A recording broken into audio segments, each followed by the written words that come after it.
board remembers, I think it was either late August or early September. We at Sand Hill we were at, and we did an extensive overview of all the different things we were doing with wastewater. So we wanted to follow up for a couple reasons. In your packet, we included a whole bunch of material that we're not going to go through, but we just wanted you to be aware of it. And we sort of culled it down to 5 or 6 slides we just want to go through quickly. And I think they always say, like, express what your main takeaway is in the beginning. So I think the main thing we want to do through Dave's expert explanation is to reassure the public and make clear with them what the board has voted several times, that with the new nitrogen sensitive area regulations that have yet to be approved by DEP but look like they're going to be, we do not want to go the route of installing innovative septic system technology that doesn't meet the thresholds over enforcing people in nitrogen sensitive areas to change out their systems over the next 5 years. Our whole goal and all the work that we've done for many years leading up to now is to do a watershed-based solution, primarily through the extension, the installation and extension of sewer lines in the appropriate areas. It doesn't mean there might be other solutions along the way further down the road, but at least the short term, that we think that's the only real answer, and that changes that requirement of 5 years to 20 years. So that's one main thing we want to get across. And I just wanted, before we jump into these slides, in your packet are the comments that we sent to DEP twice, and the special legislation that the town approved. Because you hadn't seen them all compiled at one time, there's the letters of support that we received from Barnstable, Bourne, Falmouth, Mashpee, the Cape Cod Commission, and Joint Base Cape Cod through the executive office of the military in the state. And then, again, this is more for informational purposes. We've talked about it previously, but Wright Pierce is now conducting that regional community compact grant with the 4 Upper Cape towns and Barnstable, so on a shared wastewater management study. So that scope of work is in your packet. Recently, Ed Leonard issued several memos, but one task H focused on assessing the DEP regulations, and as the board recalls, we incorporated Ed's questions and comments with what we sent the state. And then right now I'll turn it over to Dave, who will walk us through most of these, and then I'll do the financial slides at the end.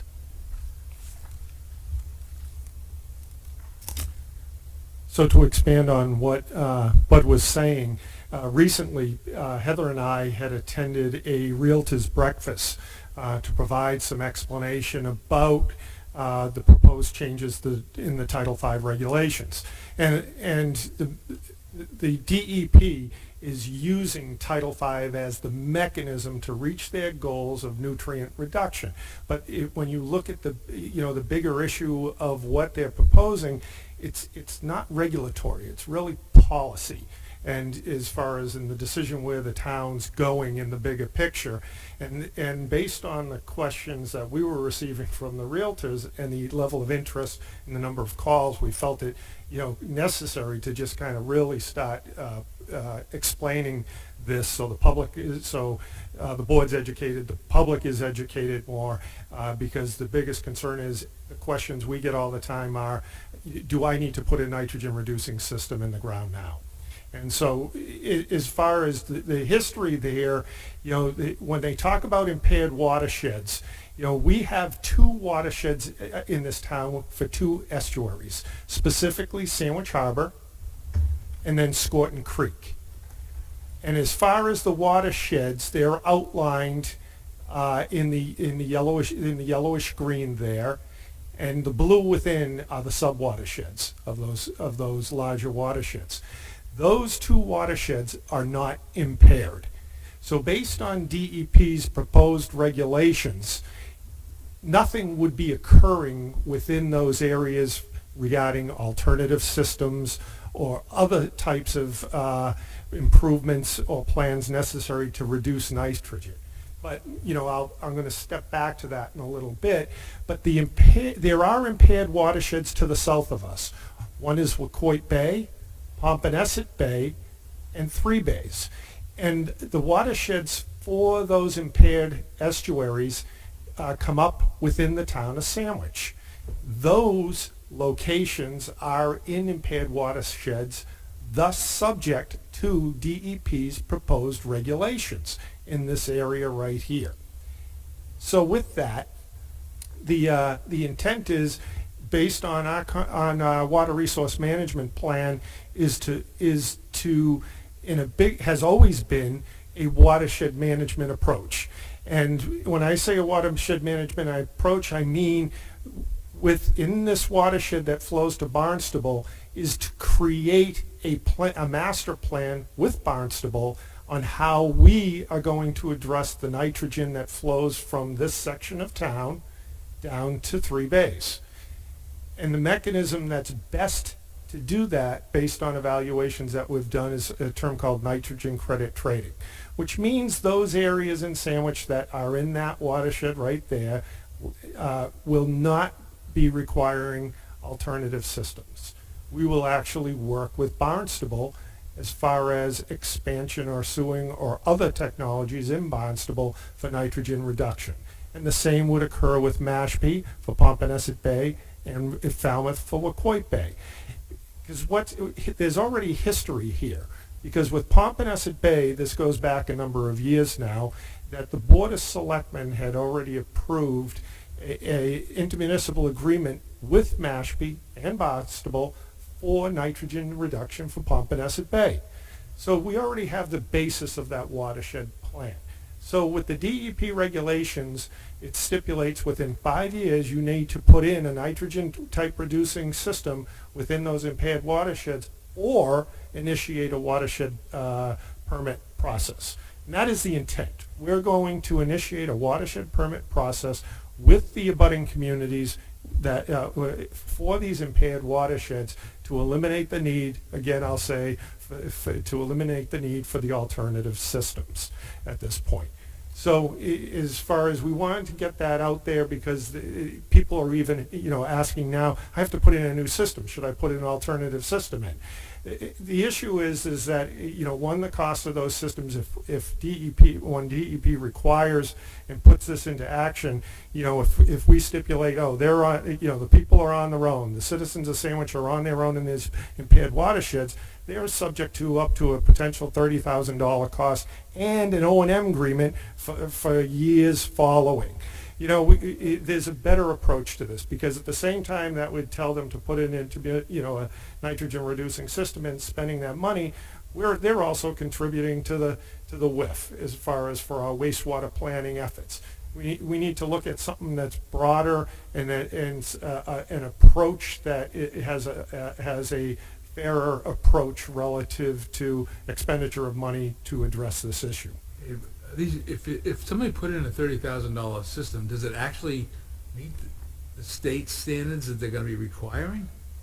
Good question. Okay, and I just, before I answer that specifically, I want to go back to when this town initiated its water resource management plan.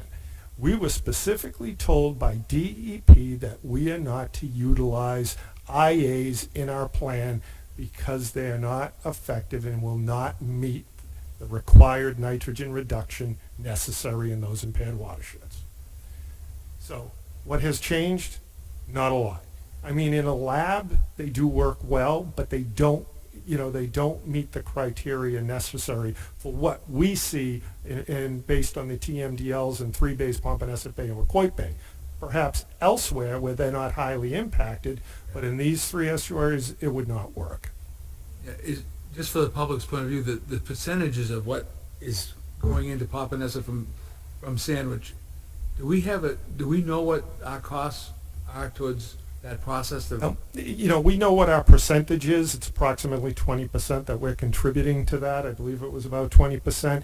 The cost per pound of nitrogen for removal of that. No, we have more work to do in that. It would be it's cheaper than having everybody put in $30,000 alternative systems. Can we potentially pay off for our nitrogen, our sins? Yes, as far as would we be paying, yes, in terms of, and that would be the arrangement with Mashpee or Barnstable, as far as, we would speak to the expansion of their sewering area to capture the amount of nitrogen that we're contributing. Is that? If we make, so if we do the payments, like it's like a payment in lieu of sewering. If we do that, and we give the money, but Mashpee and or Barnstable does not fulfill their obligation, are we still on the hook? Well, and that is a question that has been put forward to DEP. As far as if we get into a watershed permit and someone within that watershed permit does not uphold their commitment, then what is the outcome of that, and who is responsible for that? And that has been that is a question that has been put in the letter to DEP by Bud and Heather to say you need to consider this because it's a possibility. So what is the correction for that if that does occur? Well, I would suspect that one of the alternatives for them, bonds for those people, is the treatment, is building a treatment facility or whatever. And of course, we all know that money has to be voted by town meetings or councils or whatever. So technically, you could be all set up, and then somebody could turn it down. Well, it is, yes, that is possible. Keep in mind that Barnstable is one of the participants looking at the use of JBCC for wastewater treatment there. But at the same time, I'm aware that Barnstable is developing plans and utilization of their existing treatment plant to sewer areas within those, within those impaired watersheds for those abatements. So I guess, there's a level of detail that we still really need to get into, but conceptually, again, the biggest issue or the concern of the general public was, what direction are we going? And as soon as they start reading, you had the article in the New York Times about the soup mixture, as far as what's happening, and then the cost associated with it, and then the regulations, it drove, I was very impressed with the emails that we're receiving because the questions were very, they're knowledgeable as far as they're up to date on what's occurring, and so they're looking for very specific answers. That's why we feel it's necessary moving forward on this as we'll discuss in the timeline also, is regular updates because they are tracking this very closely, the general public is. I think it's the approach we're taking though pursuant to the alternative systems is great because I managed one for my business in Hingham, and when they work great. When they don't, you have odor problems that you can't even begin to dream of. Really? And my mechanics used to want to kill me. And keep in mind, Right adjacent to their shop was the thing. Right. When the thing would fail, and it would fail without any notice, you would all of a sudden, it would go anaerobic like that. Because keep in mind, within this regulation, there's a proficiency time frame relative to 75%. My concern would be going the direction of alternative systems is that, wonder if you don't hit that 75%.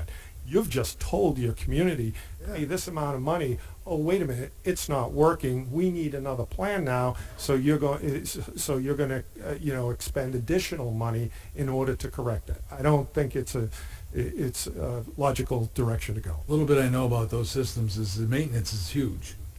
It's not like worry about it for 5 years. An ongoing maintenance contract that would probably be in the neighborhood for a home of $1,000 a year probably to have 4 visits on a regular basis, and then probably 1 emergency visit during the year. Heather, is it? There's a simple mathematical problem with the Title V systems as well. Many of these watersheds require 175, 80% of the nutrient to be removed based on the TMDLs, and those systems only remediate up to about 20% of the nitrogen. So even if 100% of the homes were on nutrient removal systems, you wouldn't meet the TMDL. So it alone is not a solution. It is sort of a higher level getting you to a better level to include those in a plan, but they don't get you there. So they're part of the solution, they are not the solution. Yeah.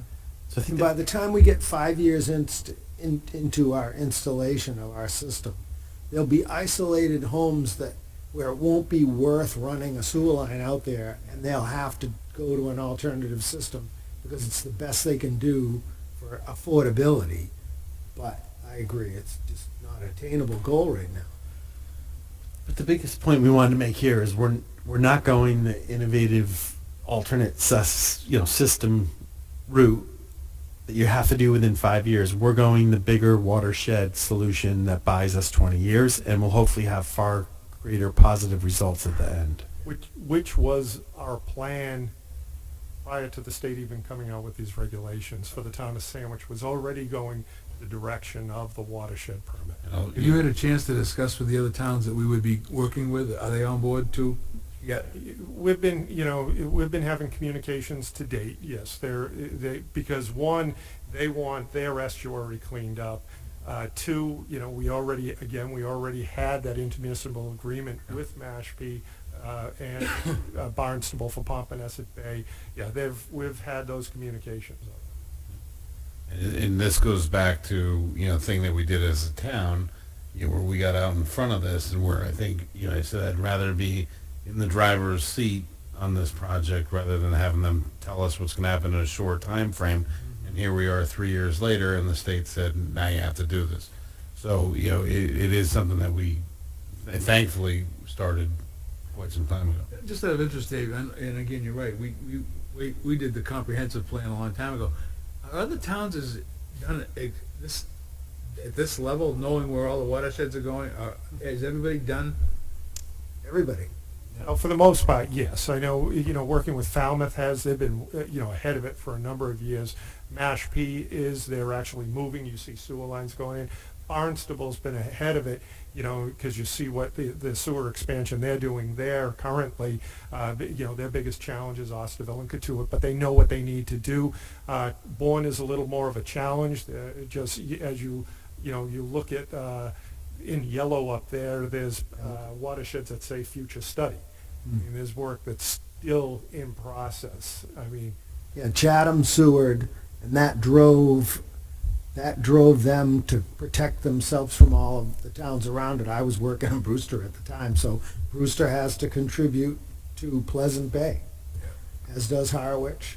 So we've all had to kind of look at where, unfortunately, Cape Cod Planning and Economic Development Commission, followed by the Cape Cod Commission, by having that organization, really helped us as a county to advance our knowledge of our water. I will say within the last week or so, you've seen things like we're so fortunate. We have 3, impaired watersheds. Falmouth has 14. Bourne's somewhere between them. And if you look at where our actual homes are, because a lot of the area in red is actually on the base, we're looking at an overall percentage that we're going to need to sewer far, far less than almost any other town on the Cape. And just to show that further, at the manager meeting today, Bob Rittenauer from Yarmouth was saying they're getting ready to go to town meeting in May with a $200 million debt exclusion just to start their process. And if you remember, our maximum estimate today, which could change, is about 125. And that gets us a long way towards addressing all of our requirements. So we're very lucky. And then I would say the biggest thing, as the board's aware of, the biggest thing the 3 of us need to make sure happens, or 2.5 of us need to make sure happens as Dave goes towards retirement, is we need to get that intended use plan application for all of Phase 1 submitted by August. So Dave's going to touch on what is Phase 1, where, and what are we going to submit.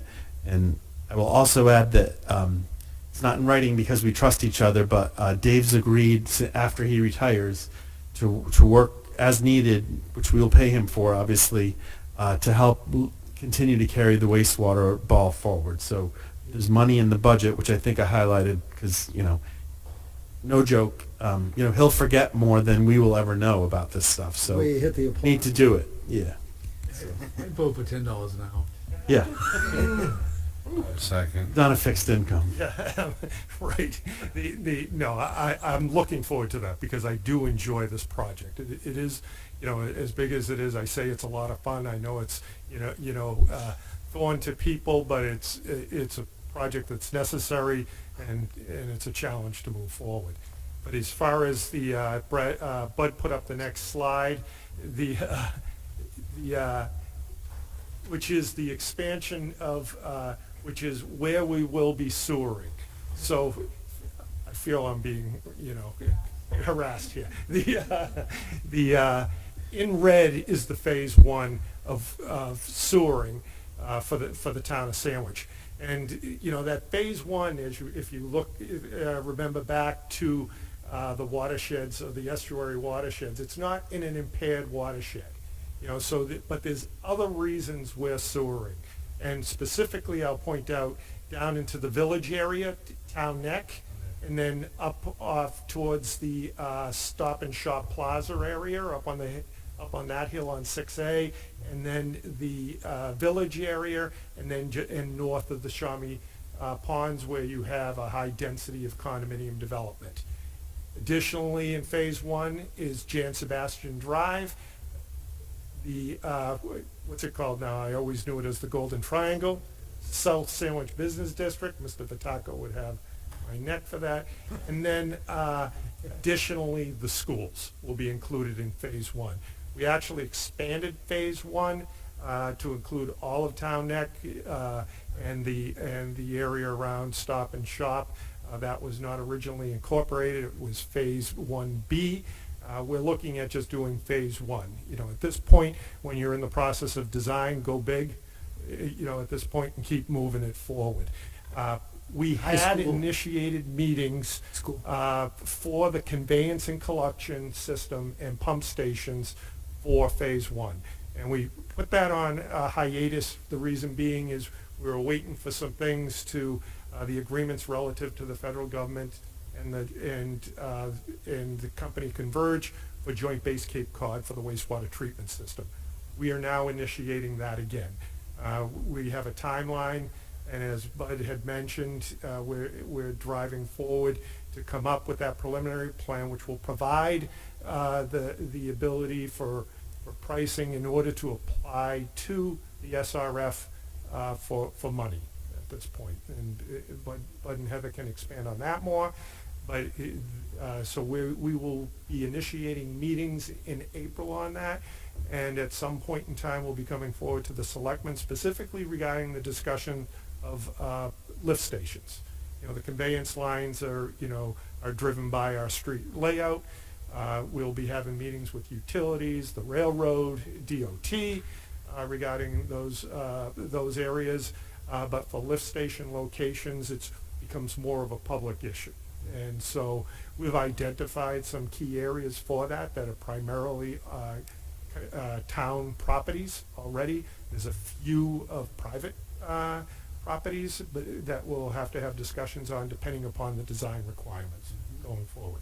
So for the public's benefit, basically you start at St. Pond Road, 130, go right straight down, right through Town Neck, then you throw on Couture Road in the high school. For the most part, yes. Yeah, you'll be I'm looking uphill, so as far as down in the downtown area, and then bringing it up 130, we've identified that we'd like it to go through the Forestdale School, Greenway Road, to eliminate the amount of road work that would be necessary for that. It'd be a cheaper route to go also. Yeah. Then Quaker's a big layout. Yep, exactly. That's important. Yes. Be helpful.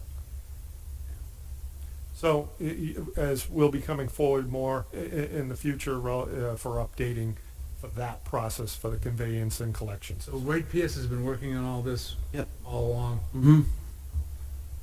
So I think it's a good segue. This is what Wright Pierce has laid out in terms of their time frame. So the items on the left are what we've been speaking about for quite a while, but you'll see really the big issue is that mid-August 23 is when we have to submit the information to the intended use plan for the state revolving fund. So that's super important that we meet that deadline. And so assuming we do that, assuming we get approved, if you look down on the right, we could be awarding a contract, roughly 2 years later in the summer of 2025.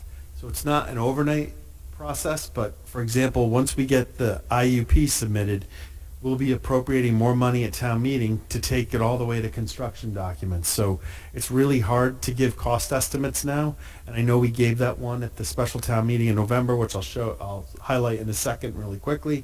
But we're moving as fast as we can, but it's way too early to pinpoint estimated bond rates and what are we going to borrow first. We're well away from that, but we're not far away from having enough details to get that plan submitted, get the state approval, and then that gets us on our way.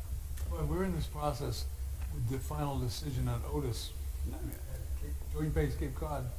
Plays a whole role in this. I would say by the time we bonded money, that's our final decision because we're going ahead with that design, and they still don't have full, ownership of the operations and their third-party utility operator, so that's all in the works and it's coming soon. We still hold monthly meetings with all of them, by the way. But it is, as it's outlined on the schedule, they're anticipated that they take title of the assets there this coming April. That's the rough timeline. And I should also say, we're going to go through the same presentation with the Finance Committee, either at the end of February or early in March. So this is the updated, as the board will recall, this is what we all talked about leading up to the November special town meeting. When I went back and looked at our WIF presentation, which I included in your packets, but we're not going to go through it here. Boy, that thing was spot on in so many ways, even though by now it's 4.5 years old. Like a lot of the things we outlined have come true. And the big difference is those cost increases, which we had estimated to be 86 million, is now, for phase one, is now up to about 140 million because of what we've seen with just prices rising for different piping and everything else. So again, this number is rough. It's not, but it's based on what the CWRMP said in 2017. It's a planning number. Yeah. Yeah, it's been good, though, that the other towns have started their projects. Yeah. Because it's helped Pierce to get numbers that actually are real numbers on the street. Harwich has been digging, there's been a lot of sewer work done, Eastham, a whole water system, so we've got a good handle on it. Expanding too. And Wright Pierce is involved with those projects Yes. also. Yeah, they are. So it's nice because you gain that experience and you know what real price is. Just on that phase one, I'm sorry, on the, if you have the receiving approvals for award in, potentially June of 25, how long of a process is that to do phase one? Yeah, we will determine all that. And I know when we spoke with our bond advisors, they wouldn't recommend, hypothetically it's 125 million. They don't recommend that you bond 125 million. We would probably bond what work will take place over a 2 or 3 year period. Then we'll issue another bond. So, we're going to work with them. I would say one of the bigger things that really we hoped would exist but didn't exist back when we approved the WIF is that whole Cape and Islands Water Protection Fund. So I know we've talked about it before, but the current formula they've been using is 25% principal reimbursement within 4 years. Money's been going out so fast because other towns are ahead of us in terms of that IUP, and towns like Falmouth, Chatham, and Provincetown have been able to get reimbursed for stuff they had put in years ago. So the new modeling is showing that most likely the 4-year commitment is not going to be able to be sustained because all these prices are going up. We hope that it stays at 25%, and if they give it to us over 10 years, that's still great because we'll be paying bonds for a long time. So, and the other thing, Christy Senatori from the Cape Cod Commission was at our meeting today, and she said they're still very hopeful to try to get some big slug of money, $200 million from the state, to go into that fund, and that immediately translates some of their projections closer back to the 4 year. So we'll see how it goes. And those are ARPA funds. So, And that's the purpose of pushing for the application for this August. yeah. Yeah, we should get that, though, because Yeah. politically, the towns that are off Cape that have had access to Yeah. SRF funds, I mean, all my contemporaries were Yeah. talking hundreds of millions of dollars for years where Yeah. we were getting zero. Yep. I would anticipate that we're getting that. It's just more of the schedule that we're looking to get ahead. So a couple people have said, obviously I'm not going into this. This is the two of the calculations we used when we were trying to determine as the board, what would we ask the public to support for the Water Infrastructure Investment Fund, which again, in 2018, we were the first town in the whole state that adopted this. So you can see in terms of projected revenues on the left-hand side, this projected that we would bring in $76 million over roughly 25 years. I need to compare what our estimates were to what the actual is, but I know we're a little bit better than what our projections were. Don't forget that the middle column where it said WIF versus IWS debt, that's interim wastewater solution. That's when we were talking about doing something at the end of Jan Sebastian. Thank God we didn't, because it wouldn't have been sufficient. It would have boxed out the water district for water, and the base is a far better solution. So all these numbers, I promise, as it gets closer and we have harder details, we can update. Just because we've talked about it a little bit, here's what we would have brought in if we went with 3% instead of 2%. And if you look, it's about 120 million, which isn't far away from what we were just saying the prices have gone to. That's why I'm saying, I think there should be some soul searching, and we've proven that paying through the WIF is far less expensive to the taxpayer than doing a bunch of separate debt exclusions. Not issuing debt within the WIF because the WIF's paying for it, but separate debt exclusions outside of a WIF would be way more expensive than if we just increased from 2% to 3%. And don't forget, this was before we had the Cape and Islands Fund to help us out as well. So, all these numbers would look better and would probably get us closer to the numbers we're going to need if we were at 3%. And I won't dwell on it, but, these figures go back 5 years and they're looking pretty good. And the state allows us up to 3. Yes. So here was one of 40 slides when we presented the WIF to the public. And I thought this was the most important one. Does the 2% WIF cover 100% of our projected wastewater costs, even back in 18? And the answer is no. It covers the majority, but it doesn't cover it all. So we had identified back then, additional sources, the 2.75%, which became the Water Protection Fund. So that's that. Shared watershed savings by working with our towns in Joint Base Cape Cod. That's exactly what we're doing. Enhanced economic development and expanded tax base, and this is something Heather and Ralph have been touting. Once this goes in, great example tonight, if you were hooked up to a sewer, instead of having 24 people, they could have had 50 people, and we wouldn't care. And they would make more money, and their taxes would be higher, and we'd bring in more money. So that helps, all of us. We've always planned all along as a rough, and this is pretty common across the state, you should plan on roughly 25% end user costs, to make the sewer connection, and obviously 100% end user costs for operational things. And at one point, the MassWorks grant program funded things like this. I don't think the funds are as readily available, but they're still out there. But it would have to be tied more to a specific project, not a whole town-wide project.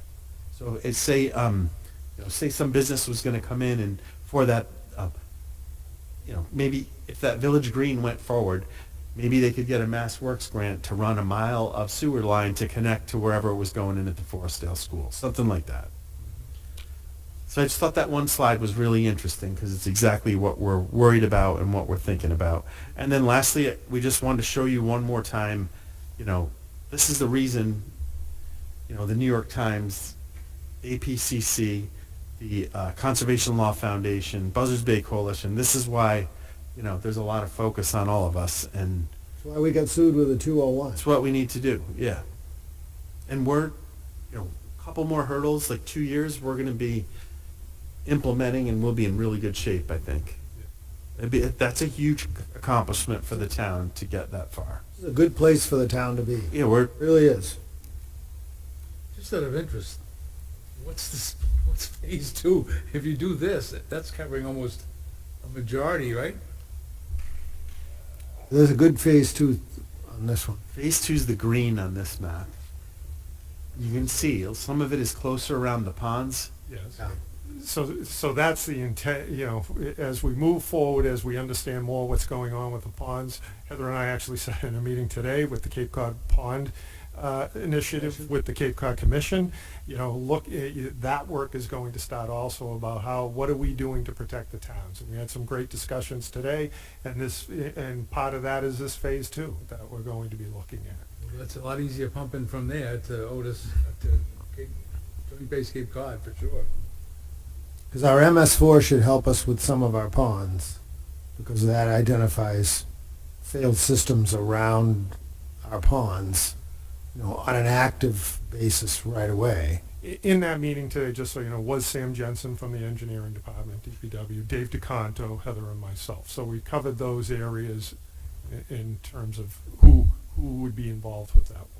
So here's a weird, if you look up on the map, so you figure we'll be running a sewer line from basically the marina up 130 down, hopefully outside, if we can get the right easements from the base, which that's part of Converge's agreement, that they have a right to have, sewer line easements, down out the back of Forestdale School, connect Greenway, and I think there's a Utes facility just inside the Sandwich Gate is the last line that's closest to us in the existing sewer connection.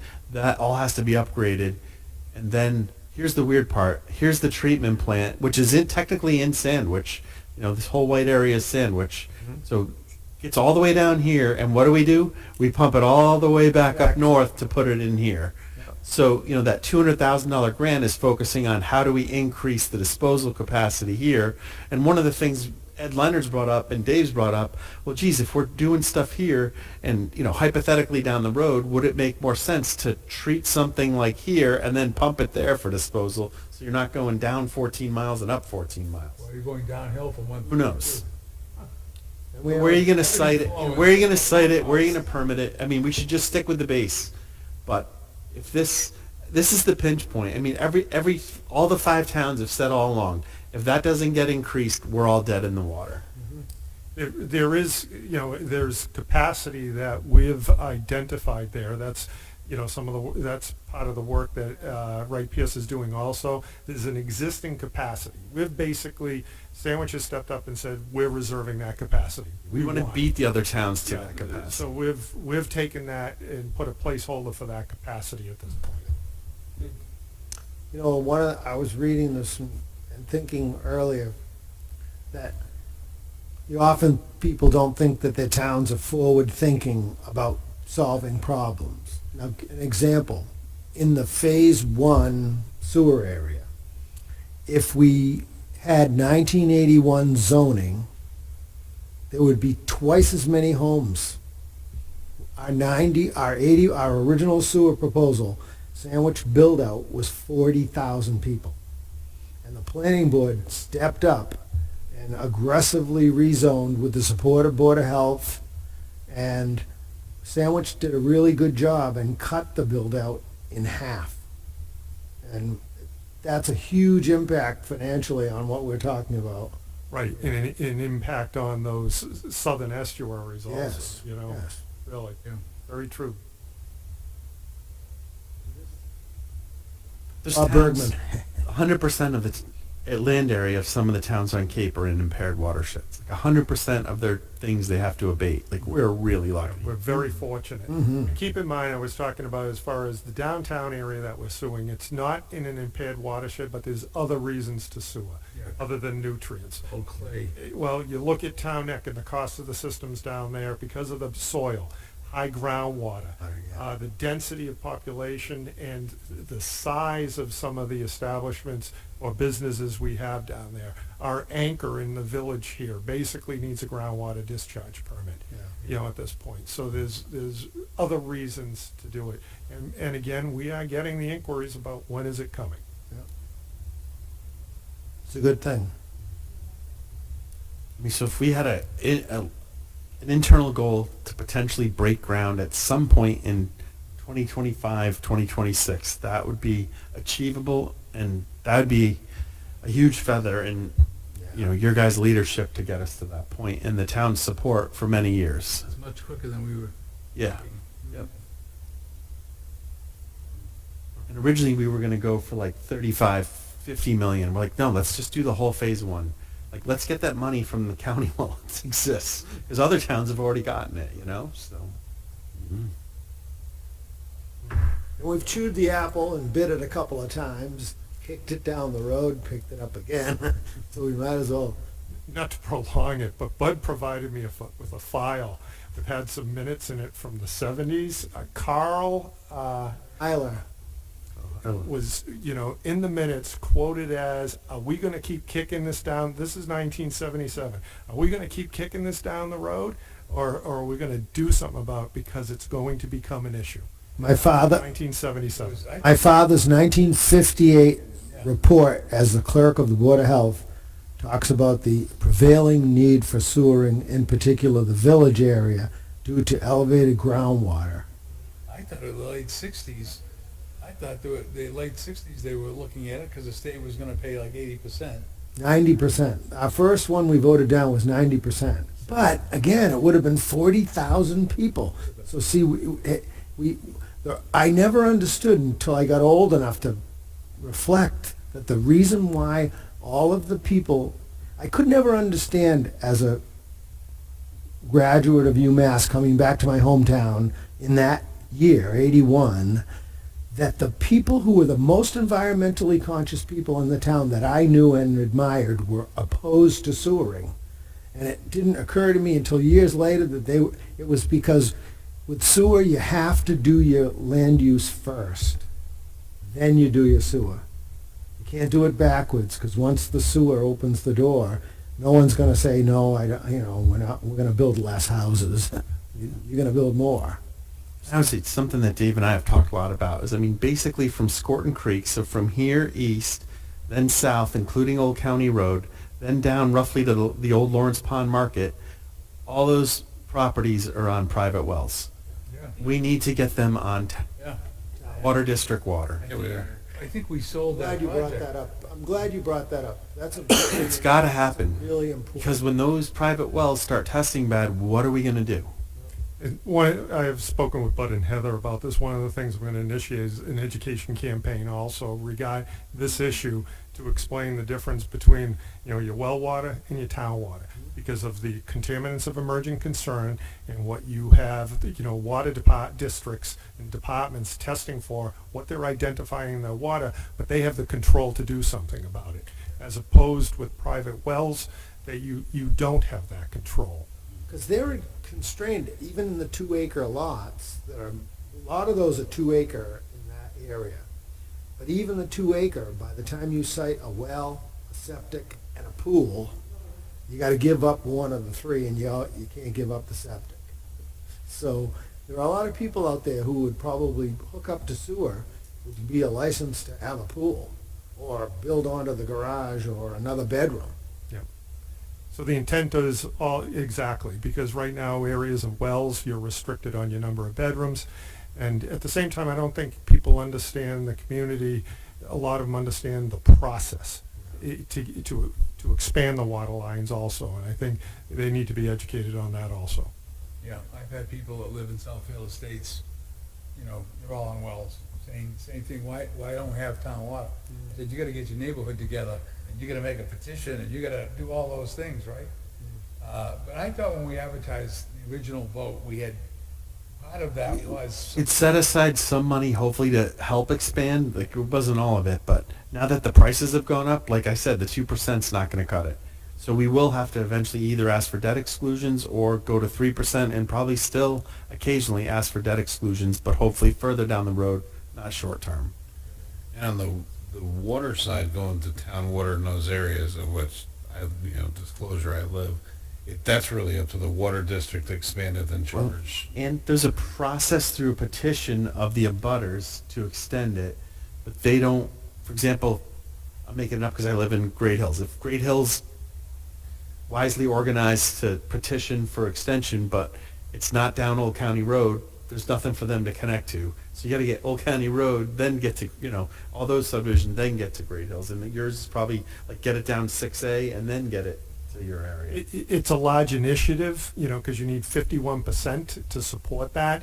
but it's possible. But I think, really it starts with the education of, one, what the process is, and two, why they really need to start looking at it. Because even if they got the petition in, tomorrow, there's a time frame for design and whatnot. And meanwhile, we're seeing with well test results the degradation of well water quality. I mean, you have individuals out there testing for PFAS or emerging concerns and finding them in their private wells. And there's not a lot of answers right now for that. Again, that's why you see districts putting in treatment systems for their wells in which they've identified PFAS. That's a real issue that's happening now. But it's the reason to expand it in order to have greater control of the water quality at that point. I think something, It'd be great to get some hydrants out there too. yeah, To measure. fire protection, but also like the water district, to its credit, has done a whole bunch of public water supply well testing in this area. And I should remind the board, because it goes back a ways, when we bought the golf course, anytime we buy open space, we include in the motion and to provide, public water supply if needed to the water district. And there were agreements made when they extended town water to the golf course, because it wasn't up there, that we would help them site, if they needed it, 2 public supply wells on town land in the region of the golf course. And they've identified 3 areas from this area that would help provide the water quantity needed to meet the full town. Well, that was my next question, was even if we pushed educationally, I know there are people out in Southfield Estates and stuff that are interested. Does the water department have the capability right now, or we have to build more water tanks? I had a discussion, with the capacity at that point. There is the capacity as far as what they have. They're always looking for new water sources anyways in order for wells. I'm sure there's perhaps the need for, additional wells for the gallonage necessary for an expansion, but that land area is available for that. So that's not a block. No. That's one of the reasons we're going with JBCC for the treatment plant, so that we're not further blocking out potential well sites.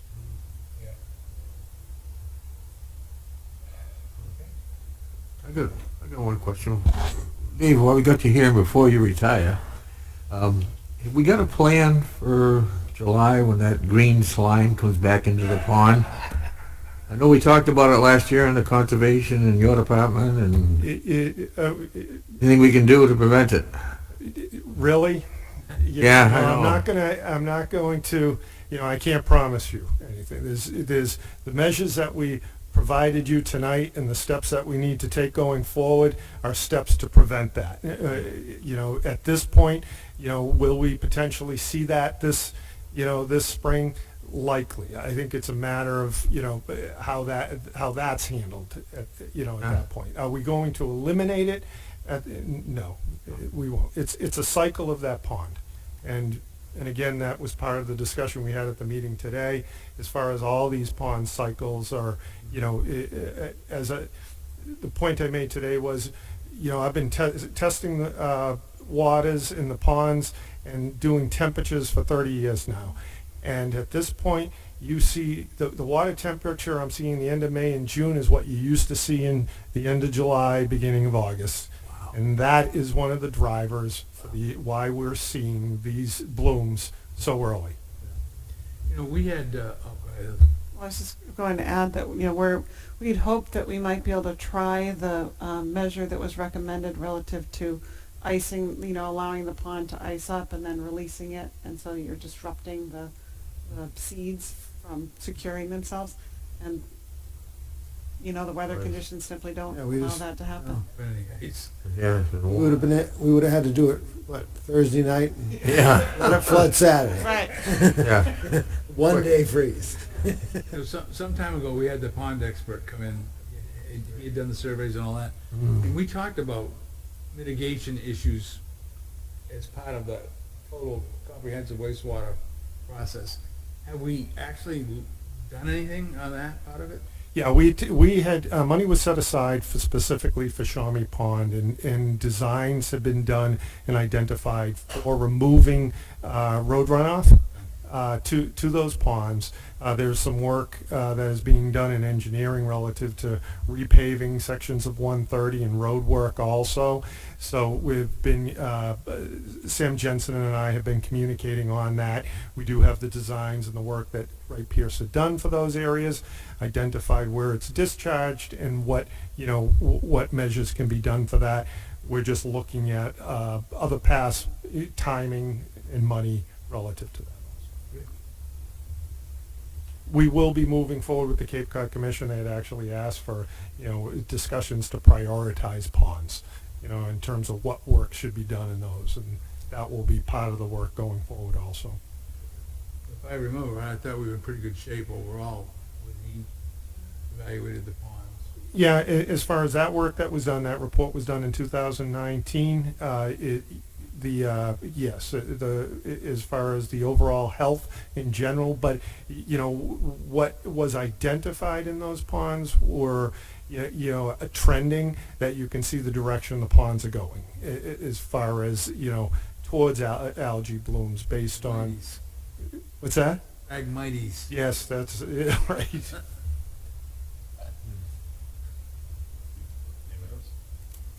Good. Okay. You're good. Thank you. Thank you very much. Dave, and just a word before your departure. I personally have enjoyed working with you. I know that you've offered a lot to the town, especially through the pandemic. You helped get us through that, which was not easy. I think that you probably have never want to see a piece of plexiglass again in your life. But seriously, when people go in and deal with you, and the comments from contractors that deal with you, from septics, from the general public, the feedback has always been positive, and that we strive to have people at in town offices, because a lot of times when people are having difficulties or issues, you are the face of the town. So for the for the years of service that you've given, for the years that I've known you. You have always been above board. You've been a smiling face, in difficult times. You've dealt with a lot of difficult people, difficult situations with grace and ease, and I really appreciate that. And it's really going to be big shoes to fill. I know that's said a lot, but that is a true statement that this is really. We wish you all the best, in retirement. We have your schedule booked for for full-time work as a consultant, but seriously, really thank you for the years of service and the effort, and being a good representative of the and steward of the town of Sandwich. Thank you. Well, I thank you very much. I appreciate that. And as far as I moved to this town in 1989, so I've really been part of this town. Of this position has allowed me to raise a family in here, have my kids educated here, and enjoy life in this town also. So I felt I owed the town a lot also. So, and it's, these people here are my neighbors, and that's what's nice in a small town. You treat them right because they're your neighbors. And so you have to take care of your town also, and I've appreciated doing that for the last number of years. And I'll tell you, there's one thing about this town when you start to reach out to other towns as far as the town government operations, and we've spoken to it. A lot of people don't see it, but it's the example that's from the top. And as far as the communication and the assistance that all the department heads and staff in this town works great together. As far as it doesn't happen in a lot of other towns, and that's been a joy also, because a lot of towns have their little fiefdoms and they protect their fiefdoms, and this town everyone here is very cooperative and a lot of fun to work for, and that's why we make progress. So thank you to all of you. Thank you. And I just want you to know, since you're leaving before the green slime comes, Bobby and I would get your little box. It'll come at the end of the Green slime. Yes. Sure you want to go? Yeah. You didn't pause too long for the yak. But thank you, Dave. We appreciate it. Thank you very much. Right.